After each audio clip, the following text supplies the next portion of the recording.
So today we are going to be talking about one of my favorite people in all of history, right? And this is her right here. Her name is Joan of Arc, and she is the hero of the Hundred Years' War. So we're going to tell you a little bit about the Hundred Years' War, but most of today is going to be talking about her specifically because she is the hero for the French in the Hundred Years' War. So a little bit of background for you guys. In the late Middle Ages, England and France were not only dealing with the plague, which was still going on, the Black Death, but they were constantly at war with one another. In fact, between the years 1337 and 1453, England and France fought in a series of wars in which we collectively call the Hundred Years' War. It's not like they fought one continuous war for 100 years. It was a series of wars. There were some peace times in between, but through that almost 120-year period, they're almost constantly at war with one another, and so we collectively call it the Hundred Years' War because it lasted over 100 years. So it comes about because of the issue between France and England and their kings. So the fighting begins when the King of France tries to take the territory that the English had claimed in southern France. So there was a part in southern France that the English had claimed was their land, and France, the King of France, decides that no, that is our land. We are going to claim it back for France. The English king then responds by claiming that he is the rightful King of France, and that the King of France shouldn't even be the King of France. So it's kind of just a little bit of bravado or manliness by both of them, like, this is my land, no, this is my land, you're not even the rightful king of your land. And so in 1337, the English attack the French, and so begins the first of the Hundred Years' War.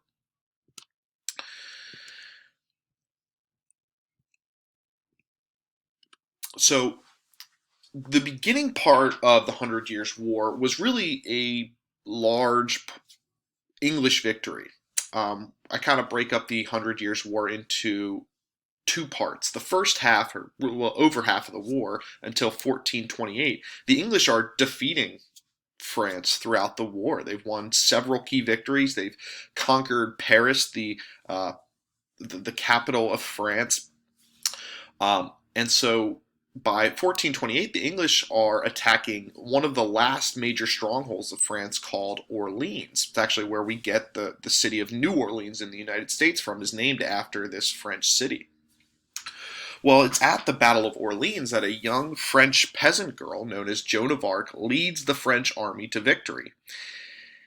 She eventually gets captured and killed, but her winning at the Battle of Orleans changes the tide of the war. From that point on, the French start to drive the English out of France, and by the end of the war, by 1453, French have completely gotten rid of the English. They are no longer on French land, and they have pushed England back to their island. And so the result at the end of the war is that really not much land had changed hands. France still occupied what we know today as France, and England still occupied what we know today as England.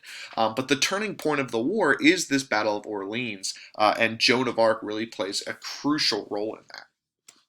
So I'm going to talk to you a little bit about who this Joan of Arc person was. First off, Joan was born as a peasant in France. She's born to a poor family. She was not born wealthy. She was not born, anything special. She was just a typical peasant girl born in France about 1412. So she's born in the middle of the Hundred Years' War. She's raised in this realm, in this world of constant warfare between France and England. But her life starts to change at about the age of 13. So she was raised a devout Catholic. She went to church a lot. She was a very, very religious woman.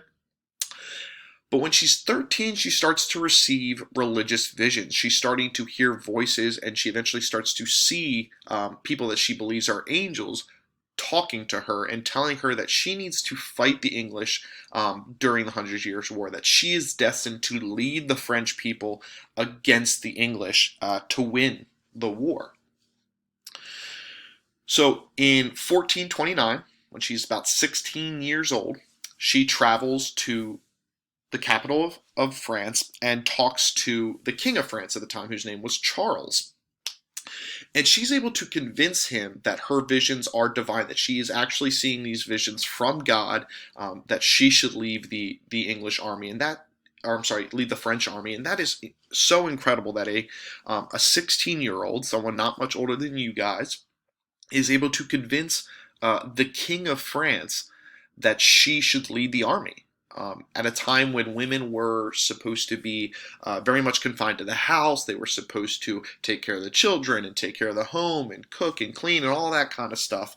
She, as a young girl, is able to convince the king that she should lead the army, the entire army. That's like one of you guys going to the President of the United States and convincing him that you should be in charge of the entire United States Army. It's just something that it seems so far-fetched, but it's true, and it happened, and she must have been so convincing in her argument that she was able to convince him of this. And so Charles makes her a knight and makes her the commander of all the armies in France. She actually becomes the youngest person ever to be in charge of all of the armies of a nation.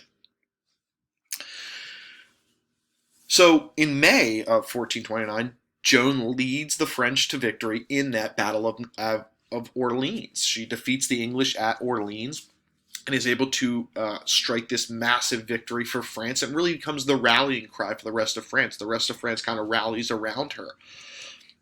Unfortunately, a year after her victory at Orleans, Joan is captured by the allies of England, by people that are loyal to England, and she's put on trial, accused of being a witch, and she is found guilty. And because she's found guilty of being a witch, she is burned alive. That was traditionally what they did to witches at the time, or people that they suspected of being witches at the time.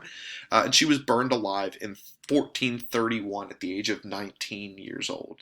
So she does all this great stuff in just such a short lifetime. So from that point on, she becomes a national hero in France, and she becomes the rallying cry for the French to eventually continue to collect victories against the English and kick the English back to their island. And historians point to Joan of Arc as really the turning point of the 100 Years' War. Before that, England was dominating the war. But after Joan of Arc, France really rallies behind her, and rallies behind her as a symbol of French pride and as a hero of France. And they rally all the way to victory. So she became a national hero in France, and still is today considered one of the greatest French people of all time. And in 1920, she was actually declared a saint by the Roman Catholic Church. She was canonized and became Saint Joan of Arc in 1920.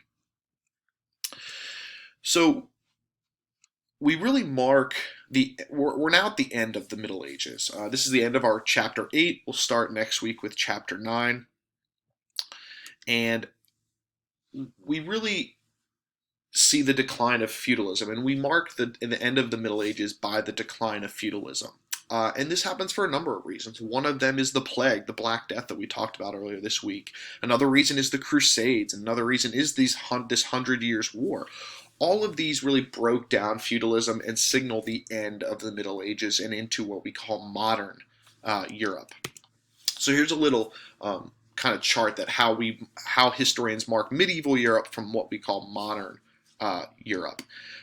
So in the Middle Ages, you have much weaker monarchies. The kings and queens are not super powerful because of feudalism. They've given up a lot of their land to the lesser lords so that those lords could rule over their lands. And so you don't have very strong monarchs. Whereas in early modern Europe, towards the end of the Middle Ages, the French king, the English king, all of these are starting to gain more and more power. And so all of these things here are examples of what we would consider Middle Ages, medieval Europe, and the other one over here is what you guys will learn next year in what we call early modern Europe. So when you guys pick up with Europe next year as 10th graders, you will be looking at a more modern version of Europe.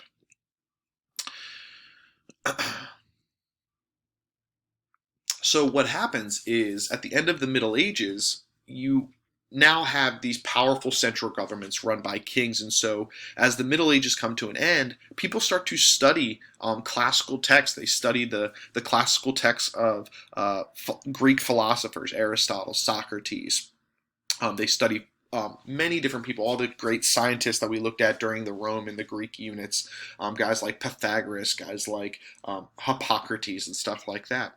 So these new ideas about learning and science and art really start in Italy.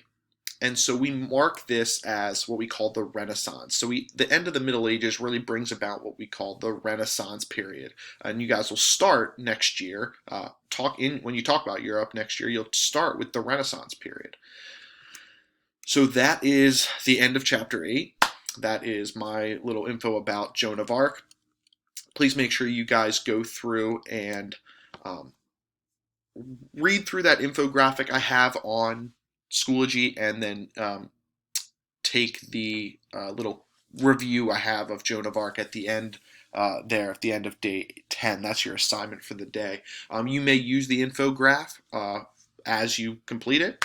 You can have a split screen, have the infograph up there, but also have the little assessment there that you can take. So it is open note in that sense. So however you can do that. All right, you guys have a great day. Let me know if you guys have any questions, as always. Have a good day.